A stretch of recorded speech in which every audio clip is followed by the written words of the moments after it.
लघु शंका करने जाएं तो 3-4 कुल्ला करें, हाथ और मुंह धुलें, हाथ पांव धुलें, तब जाकर के आप शुद्ध होते हैं लघु शंका करने के बाद। यदि आप दीर्घ शंका जाते हैं, मल मूत्र की क्रियाओं के हम बारे में कह रहे हैं, मूत्र विसर्जन के बाद 4 कुल्ला करें, हाथ और मुंह धुलें, इसके बाद ही आप शुद्ध होंगे, नहीं तो आप अशुद्ध हैं। आज लोग जाते हैं लघु शंका करने, हाथ मुंह नहीं धुलते हैं। आपके बच्चे हाथ मुंह धुलते ही नहीं लघु शंका के बाद, उन्हें ज्ञान ही नहीं है, हाथ मुंह धुलते नहीं है, जाके बिस्तर में बैठ जाते हैं, जाके पढ़ने। आजकल बच्चे पढ़ते हैं ना, कहते हैं महाराज जी मन नहीं लगता। क्यों नहीं लगता?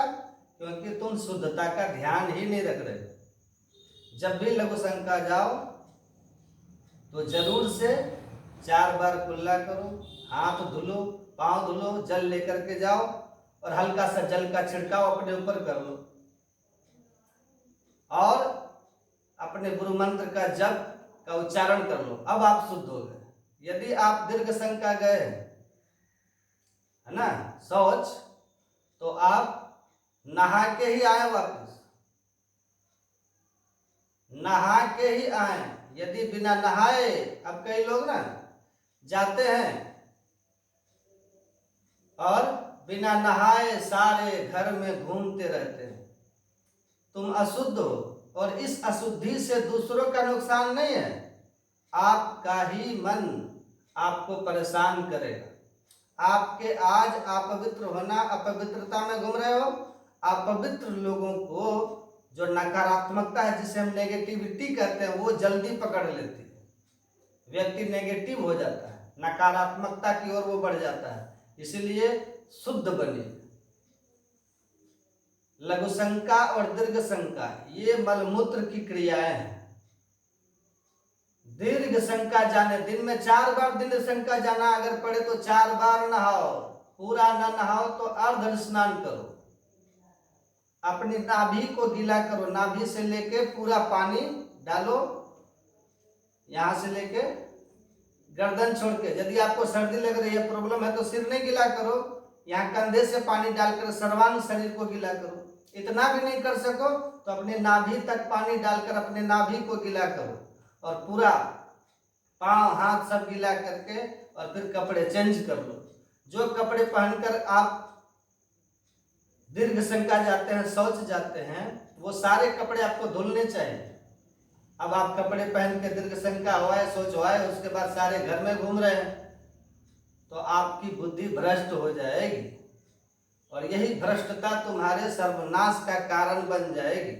महाभारत में एक कथा है राजा नल की। एक राजा थे नल, ये महाभारत, ये कथाएं पढ़ा करो, ग्रंथ पढ़ो तो कुछ समझ में भी आए ना। राजा नल थे, वह इतनी शुद्धि का ख्याल रखते थे बहुत अधिक। एक दिन वो लघु शंका चले गए और वहां जब गए तो वहां से आए, रात्रि को उठे और लघु शंका गए और लघु शंका करके आए, न उन्होंने हाथ धुला न पांव धुले, और इतनी अशुद्धि होने के कारण कलयुग उनकी खोपड़ी में आकर बैठ गया और उनका सर्वनाश हो गया। लिखा है महाभारत में कि राजा नल पर जब कलयुग सवार हुआ तो उनके शरीर में कपड़ा भी नहीं बचा, सारा राज्य समाप्त हो गया, उनका सारा यश, सारी कीर्ति उनकी समाप्त हो गई और जंगल में 2-2 रोटी के लिए दर दर भटकने लगे। न पीने को पानी मिल रहा, न खाने को कुछ मिल रहा है, शरीर में कपड़े निर्वस्त्र घूम रहे हैं। लिखा है महाभारत। किस कारण?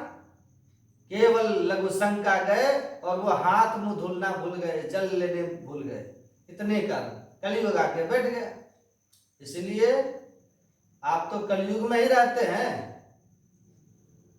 इसलिए जितना बच सको अपने आप को बचाओ। यदि आप शुद्ध रहोगे तो मुझे विश्वास है कि और लोग जितने परेशान हैं ना, आप उनकी अपेक्षा कई गुना ज्यादा सुखी रहेंगे। इन छोटी छोटी बातों का ध्यान रखेंगे तो शुद्धता बहुत जरूरी है। अब देखो, कहावत हमारे बड़े बुजुर्ग कहते हैं, जैसी राखो शुद्धि, आगे क्या है, वैसी बने बुद्धि। और सारी चीजें कहां से चल रही हैं? आज आपका यश है, आज आपका नाम है, आज आपके पास पैसा है, आज आपको लोग जानते हैं, तो केवल आपकी बुद्धि के बल पर ही तो जानते हैं। आप बुद्धिमान हैं तो लोग आपको जानते हैं। तो जो आपकी बुद्धि है, क्या इस बुद्धि का संरक्षण करना आपका धर्म नहीं है? बोलो, आपके पास बुद्धि है तो वह बुद्धि पवित्र बनी रहे, इसका ख्याल रखना क्या हमारा और आपका फर्ज नहीं है?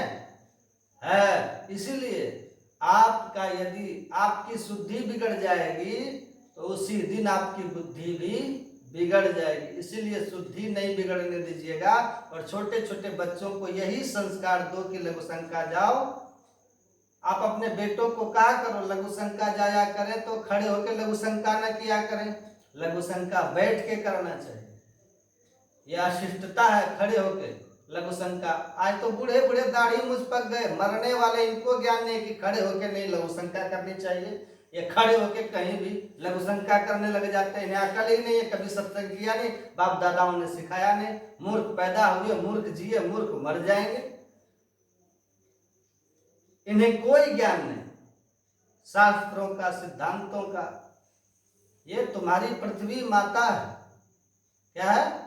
पृथ्वी माता है और हम माता की गोद में हैं। अच्छा, हम अपनी माँ की गोद में हैं। जब हम छोटे से थे ना, तब हम माँ की गोद में यदि सुसु कर देते थे तो वो अपराध होता था क्या?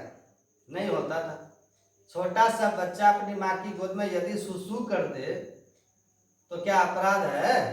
कोई अपराध नहीं, माँ उसे साफ करती है। पर वही बच्चा जब बड़ा हो जाए फिर खड़ा होकर माँ की तरफ सुसु कर दे जानबूझ करके, तो ये अपराध है या नहीं? मतलब गोद में सुसु करना अपराध नहीं है, पर खड़ा होकर के माँ की तरफ करे तो अपराध है। अरे तुम बड़े हो गए हो, ये भारत तुम्हारी माता है, बैठ के करना चाहिए।